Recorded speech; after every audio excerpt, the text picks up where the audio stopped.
এক সতর্কবাণী ও কিছু কাজের কথা।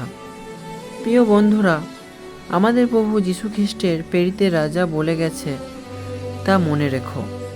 তারা তো তোমাদের বলতেন, শেষের সময় এমন সব উপহাসকেরা উঠবে যারা নিজেদের ইচ্ছা অনুযায়ী ঈশ্বরের বিরুদ্ধে কাজ করবে। এ লোকেরাই তোমাদের মধ্যে বিভেদ সৃষ্টি করে। তারা তাদের প্রাণ প্রবৃত্তির দাস, তাদের সেই আত্মা নেই। কিন্তু প্রিয় বন্ধু, তোমরা নিজেদের পরম পবিত্র বিশ্বাসের উপরে গেঁথে তোলো, পবিত্র আত্মাতে প্রার্থনা করো, নিজেদের ঈশ্বরের প্রেমে রাখো, আর অনন্ত জীবনের জন্য তোমাদের প্রভু যীশু খ্রিস্টের দয়া লাভের অপেক্ষায় থাকো। যাদের মনে সন্দেহ আছে এমন লোকেদের সাহায্য করো। নরকে আগুনে থেকে ছিনিয়ে নিয়ে তাদের পরিত্রাণ দ্বারা রক্ষা করো।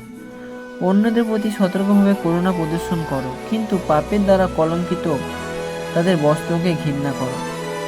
খুব সুন্দর।